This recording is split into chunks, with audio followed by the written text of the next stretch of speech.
Alrighty guys, so I got a quick little video on my Seadoo fishpro sport right here on my trolling motor. We're gonna talk a little bit about it real quick, and then I'm gonna demonstrate how I can use it on my jet ski. So I know a lot of the guys out there with these Seadoos, I've been trying to get a trolling motor on here, but they've been wondering about like mounts and stuff. So I'm gonna show you a little bit about this.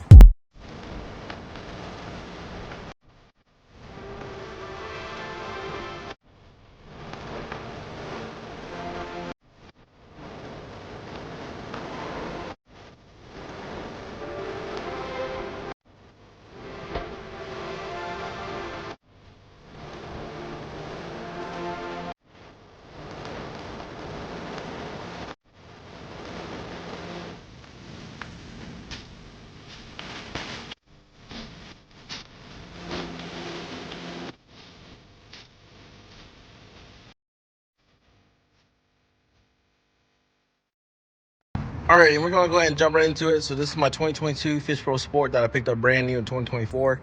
How I got it is a little complicated to explain, but basically the guy that pre-ordered it never picked it up, and 2 years later I picked it up. Still had 0.0 hours on it. Now, the specific mount that I have is by First Light Fabrication. This mount will work with all the ST3 Hull models. So basically, if you have the fiberglass bottom, it will work. This will work with all the fishpro models minus the Scout. It would work on the Explorer Pros if you remove the front bar that's on the front of it. If you don't want to remove that, which I don't know why you would, just to get this mount, you won't be able to fit this on the Explorers. The GTX models will even fit. I don't know about the other models, but the GTX, fishpros, and the Explorers will fit, minus the Scout.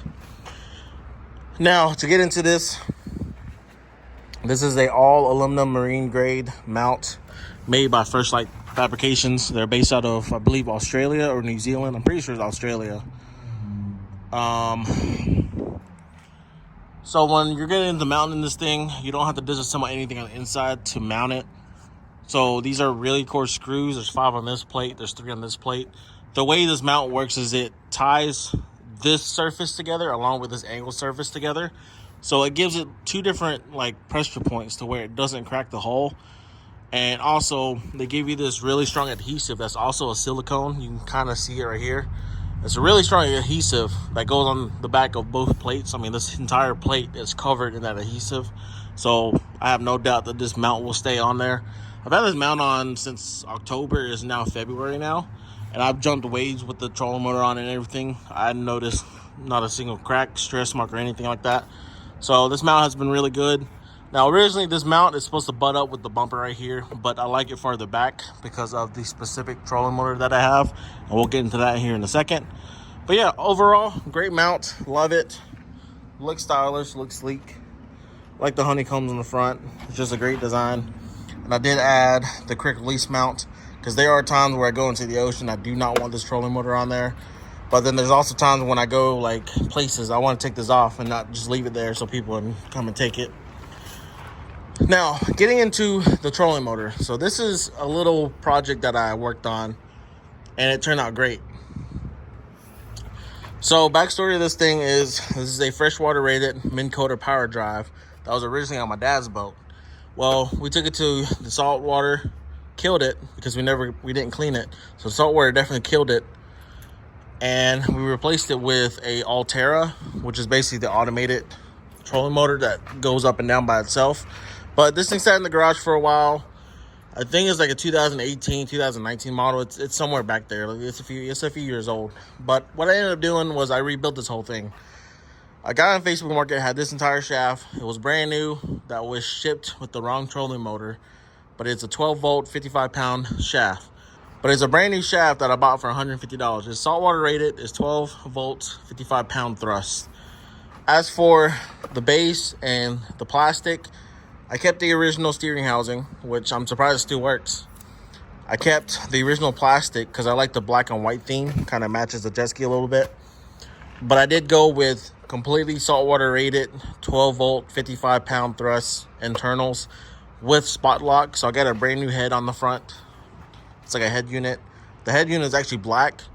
But again, it has spot lock. It can do like the heading. So if I want to go straight, Because if you look at the mount, it's all to the side. So if I wanted to go straight, I hit the heading button. It'll constantly keep flipping it back and forth. But it will keep the jet ski straight in the heading that I want it. But overall, I bought the internals for another $600. Again, all saltwater rated. So everything on here is saltwater rated now, except for this stow pin. But this pin sometimes gets rusted, and it gets a little annoying because I have to lubricate it every once in a while just to keep it from getting stuck, because sometimes I like to get stuck. But yeah, overall, a $750 trolling motor that's 12 volts, 55 pounds saltwater rated, plus another like $450 for the mount. Can't go wrong. But yeah, works great. Kept the original wiring harness, or the original wires, and I drilled a hole in the fender. You don't know where this is at. This is where the cleat is on the side. Drill a hole through there, ran a cable through here underneath this cover, and there's some intake ducts on the inside. Ran the cable on the inside, and here in a second I'm gonna show you where I put the breaker switch, and then from the breaker switch it goes right to the back.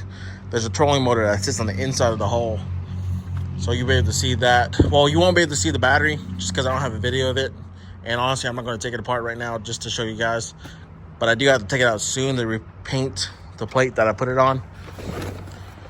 But yeah, overall, great unit. I found out its limit pretty recently. It cannot hold in really, really strong waters. I'm talking about like 10-mile-per-hour waters, but it can hold a lot. And I hope this video helps you guys decide which trolling motor you want, because I have no issues deploying and stowing my power drive for the price savings that I did with it. Alrighty, so this first part, the wind kind of killed a little bit, but we're going to go ahead and get into the process of demonstrating how I release and drop the trolling motor in the water. So this one's from a trolling motor. Click it up, it beeps, right? When I'm ready to use it though, there's a latch up here because it's the power drive. I have the reach up here, but the good thing is I have these collars on the side, so I can step on the side, and you can see I'm nowhere near the water right now. So while holding on to the handlebars, it's gonna smack. I don't know if I can get on the camera. The little lever right there, I'm gonna smack it until it releases, and I'm gonna just grab its head and push it in the water.